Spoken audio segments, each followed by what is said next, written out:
부디 이 영상을 보고 계시는 우리 구독자분들께서는 현관 방향이 좋은 방향으로 나 있어가지고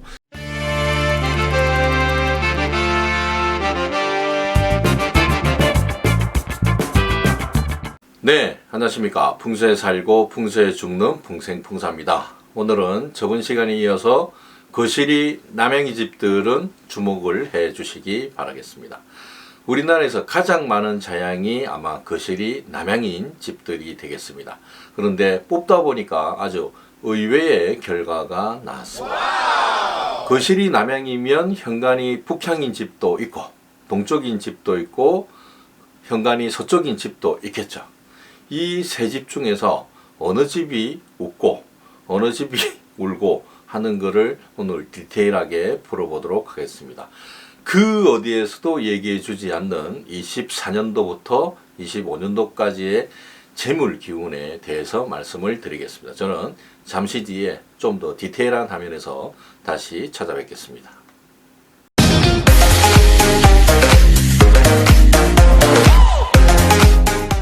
네, 일단 화면부터 한번 보시겠습니다. 지금 PPT 화면을 네 번째 찍고 있습니다. 세 번째가 다 날아가 버리는 바람에 조금 힘듭니다. 오늘의 주제가 남양 특집이 되겠죠. 거실이 남양인 집들의 24년, 25년도 재물운에 대해서 한번 알아보겠습니다. 첫 번째로 봐야 될 게 바로 주변 지형이죠. 여러 가지가 있을 수가 있는데 대표적인 예로 이렇게 배산임수형 지형을 말씀드릴 수가 있습니다. 그리고 두 번째는 올평지, 주변에 높은 데가 없이 이렇게 올평지인 지형을 예를 들어서 설명을 드리겠습니다. 그리고 거실이 남양인데도 현관 방향은 세 가지로 넣을 수가 있습니다. 그게 왜 그렇게 되냐면 여기를 보시면 되겠죠. 전부 여기도 102동도 남양이고 104동도 남양인데 현관이 북향인 집들도 있고요. 그 다음에 현관이 서로 마주보는 구조도 있다 아닙니까? 그래서 어느 집은 동양이고 어느 집은 또 서양이 될 수가 있겠죠. 이게 케이스별로 다 다르다는 거죠. 그 다음이 디테일하게 보시면 거실이 남양이고 현관이 북향인데 현관문이 오른쪽에 있는 경우, 그 다음에 중앙에 있는 경우, 요런 거는 이제 복도식에서 많이 볼 수가 있겠죠. 그 다음에 현관이 왼쪽에 있는 경우, 요렇게 또 나뉠 수가 있겠습니다. 그 다음이 현관이 동양인 집과 현관이 서양인 집으로 또 나뉠 수가 있는데, 동양인 집도 위쪽에 위치해 있을 때하고 현관문이 정중앙에 있을 때하고 기둥이 또 천지차이입니다. 천지차이로 다룰 수가 있죠. 그 다음에 서양도 마찬가지로 서양인 집인데 위쪽에 현관문이 있을 때하고 중앙에 있을 때하고는 또 기둥이 천지 차이로 되겠습니다. 그래서 굉장히 케이스마다 이렇게 다 적용을 해야 되는데 어려하시는 분들은 대충 해가지고 연도별 기능 좋은데 좀 찾아주세요. 그렇게 말씀을 하시는데 저는 이것만 보는 사람인데도 저도 2시간을 넘게 봐야 된다는 거죠. 그래서 대충 볼 수가 없습니다. 그럼 본격적으로 하나씩 알아보도록 하겠습니다. 첫 번째가 배산임수형 지형에서 현관 방향이, 거실은 당연히 남쪽이고 현관 방향이 북쪽인데 여기 보시면 오른쪽에 위치할 때라고 해놨죠. 이렇게 됐을 때 기룡을 보면 재물은 보통이 66%, 재물이 불리한 게 33%. 세 집 중에 두 집은 보통이고, 보통이라는 거는 그냥 현상 유지 정도라고 생각하시면 되겠습니다. 버는 것도 아니고 나가는 것도 아니고 그냥 쏘쏘하게 그냥 무탈, 평균, 보통 이렇게 생각하시면 되고, 한 집은 재물에 불리한 집이 되겠습니다. 그 다음이 현관문이 중앙에 있을 때죠. 중앙에 있을 때도 마찬가지네요. 재물은 보통이 66%고 불리한 집은 33%. 한 집이 불리한 집이 되겠죠. 그 다음에 현관문이 왼쪽에 있을 때가 가장 최악이죠. 재물이 불리한 프로가 100%가 되겠습니다. 그래서 거실이 남양이고 현관문이 북향인데 왼쪽에 있는 집들은 24년도 5년도가 지옥의 한 해가 될 수가 있겠습니다. 그 다음이 평지죠. 평지. 올 평지. 주변에 높은 곳이 하나도 없고 올 평지일 때 마찬가지로 현관문이 오른쪽에 있는 집들이 재물에 불리한 게 100%입니다. 상당히 안 좋은 케이스가 되겠죠. 그 다음이 현관이 중앙에 있을 때는 재물에 유리한 집이 33%, 그 다음에 재물에 불리한 집이 66%. 대체로 이제 안 좋다고 보시면 또 되겠죠.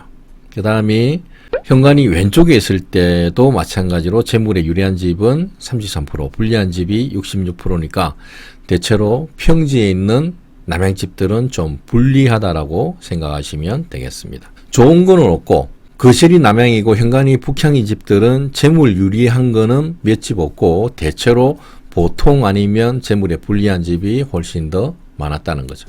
그렇게 생각하시면 될 것 같고, 그 다음에 두 번째가 현관문이 동향으로 나 있을 때입니다. 첫 번째가 바로 현관문이 동향이고 주변이 배산임수로 되어 있을 때, 그것도 현관문 위치가 위쪽에 있을 때죠. 네, 여기 보시면 위쪽에 있을 때라고 적어놨습니다. 위쪽에 있을 때는 재물 보통이 66%, 재물 불리한 집이 33%.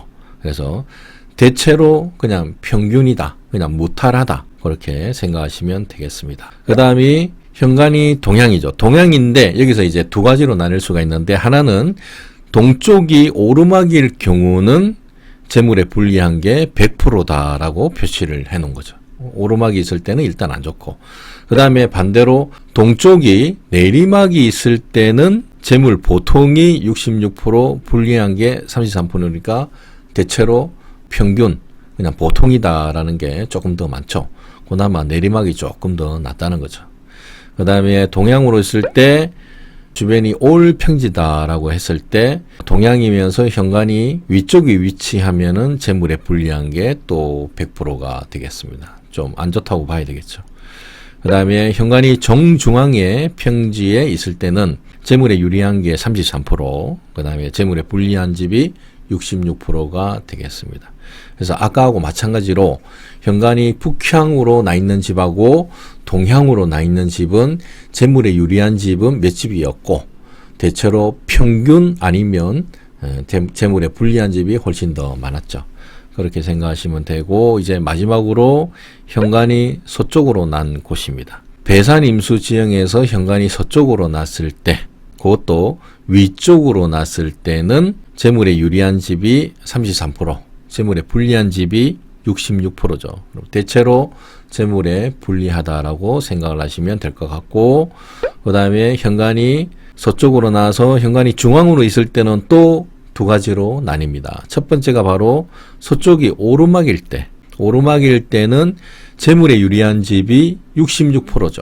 그 다음에 재물에 불리한 집이 33%니까 대체로 재물에 유리하다라고 생각하시면 되겠습니다. 아까보다는 좀 훨씬 더 낫죠. 그 다음에 서향이고 서쪽이 내리막일 때는 재물에 유리한 게 33%고 재물에 불리한 게 66%다. 대체로 재물에 좀 불리하다라고 보시면 될 것 같고, 그 다음에 평지죠.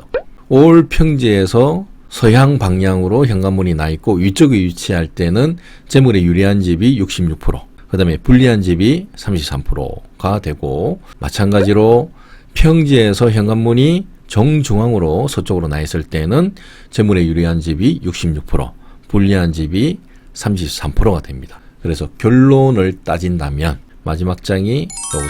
거실이 남향이고 현관문이 북쪽으로 난 집하고 그 다음에 동쪽으로 난 집은 대체로 재물에 유리한 집이 몇 집이 없고 평균 아니면 재물에 불리한 집이 훨씬 더 많았다는 거죠. 그런데 여기 보시면 서쪽으로 현관문이 나 있는 집은 대체로 재물에 유리한 집이 훨씬 더 많았고 보통인 집이 몇 집 없고 불리한 집도 몇 집이 없었죠. 그래서 전체적으로 보면은 거실이 남향일 때 서향에 있는 집들이 24년도, 5년도에는 훨씬 더 재물에 유리하다라고 생각을 하시면 되겠습니다.